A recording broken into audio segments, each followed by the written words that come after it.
سبا په 14مه نیټه د اتوار پر ورځ د 400 په خلق سلیریشتمه ضمني انتخابات کول کیږي. د کوم لپاره چې د خلقي ټولو پولینګ سټیشنونو ته د عملی سره د الیکشن وټونو، مخرونو او نور د ضرورت سامانونه د پولیس په حفاظت کې وړل شوي، په کوم باندې چې با تر سبا پورې د پولیسو نه پریپیره کوي چې چرته یو ګوند د وټونو کاغذونه د خپل ځان لپاره استعمال نکړي. د 400 د پولیس مشر ډي پی او سهیل خالد خان ویلي چې د دوی پوره کوشش دی چې عام ولس یا رای ورکوونکو ته تحفظ ورکړي او هیڅ چاته د امن خرابول اجازه ورنکړي شي. دا خبره هغه په اردو ژبه کې کړې دي او وایي چې د ولس د تحفظ لپاره دوی د پولیس سره پوج، فرنټیر کانسټیبل او نور امنیتي ځواکونه راغوښتي دي. किसी सूरत में भी ये जीरो टॉलरेंस है इस पर कि प्राइवेट गनमैन किसी सूरत में भी अलाउड। एफसी भी मौजूद है, फ्रंटियर कोर भी मौजूद है, आर्मी भी मौजूद है और बाकी जिलों से नफरी आई है, कुछ मोहम्मद एजेंसी से आई है, कोई बाजौर से आई है, कोई स्वात से आई है। तो मुख्तलिफ जगहों से हमारे पास जो डिमांड थी तकरीबन उसके मुताबिक हमारी पूरी हो चुकी है। चारसदा के अवाम को मैं ये पैगाम देना चाहता हूँ कि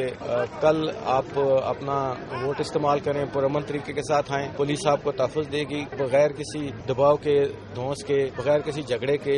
आपको हम भरपूर कोशिश करेंगे कि पुरअमन माहौल दे दें और किसी को भी हम इजाजत नहीं देंगे कि हम पोलिंग को वो रुकावट डाले, पोलिंग में रखना डाले या कोई असले की नुमाइश करे या कोई इस तरह की बदमाशी करे। तो मैं चारसदा के अवाम को यही पैगाम देना चाहता हूँ कि वो आएं और इलेक्शन है, एक जमहूरी प्रोसेस है, इसको जमहूरी तरीके से ही सर अंजाम दें. د پولیسو لخوا په جاري شوی شمیرو کې ویل شوی دی چې د 400 په خلق سلیریشتمه د ټولو پولینګ سټیشنونو شمیره 340 اتیا ده. په دې کې یو سل 200 خاص او 200 خاص ترين دي. د الیکشن کمیشن چارواکو په نارینو او زنانو غږ کړی دی چې باید په ګڼ شمیر کې د رای یا د ووټ اچولو خپل قامي فریضه ادا کړي او خپل نماینده دی وټاکي. عالب خان شیرپو، دلبر نیوز، 400 سبا.